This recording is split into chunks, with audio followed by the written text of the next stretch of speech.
بسم اللہ الرحمن الرحیم۔ اشفاق احمد مرحوم فرماتے ہیں کہ میں اپنی اہلیہ بانوں کے ساتھ انگلینڈ کے ایک پارک میں بیٹھا ہوا تھا کہ وہاں سے تبلیغی جماعت کے کچھ نوجوان چہل قدمی کرتے ہوئے پارک میں آئے۔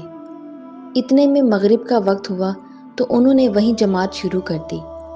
ان نوجوان کو نماز پڑھتا دیکھ کچھ نوجوان لڑکیوں کا ایک گروپ ان کے پاس پہنچا اور نماز مکمل ہونے کا انتظار کرنے لگا۔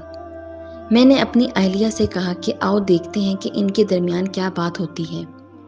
مرحوم فرماتے ہیں کہ ہم دونوں میاں بیوی وہاں چلے گئے اور نماز ختم ہونے کا انتظار کرنے لگے۔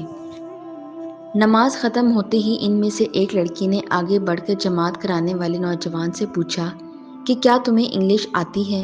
تو نوجوان نے کہا جی ہاں آتی ہے۔ تو لڑکی نے سوال کیا کہ تم نے ابھی یہ کیا عمل کیا؟ تو نوجوان نے بتایا کہ ہم نے اپنے رب کی عبادت کی ہے۔ تو لڑکی نے پوچھا آج تو اتوار نہیں ہے تو آج کیوں کی؟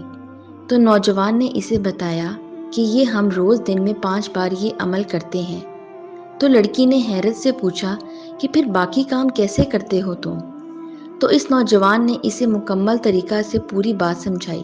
بات ختم ہونے کے بعد لڑکی نے مسافہ کے لیے ہاتھ بڑھایا تو نوجوان نے کہہ کے معذرت کے ساتھ میں آپ کو چھو نہیں سکتا، یہ ہاتھ میری بیوی کی امانت ہے اور یہ صرف اسے ہی چھو سکتا ہے۔ یہ سن کر وہ لڑکی زمین پر لیٹ گئی اور پھوٹ پھوٹ کر رونے لگی اور روتے ہوئے بولی کہ اے کاش یورپ کا نوجوان بھی اسی طرح ہوتا تو آج ہم بھی کتنی خوش ہوتی۔ پھر بولی کہ واہ کتنی ہی خوش نصیب ہے وہ لڑکی جس کے تم شوہر ہو۔ یہ کہہ کر وہ لڑکی وہاں سے چلی گئی۔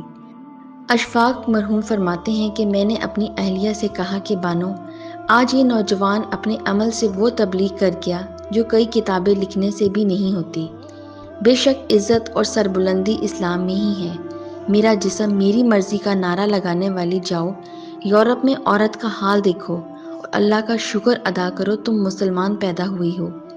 یا اللہ ہمیں اپنی خاص رحمت سے دین اسلام پر صحیح طریقے سے عمل کرنے کی توفیق عطا فرما اور دین اسلام پر استقامت عطا فرما۔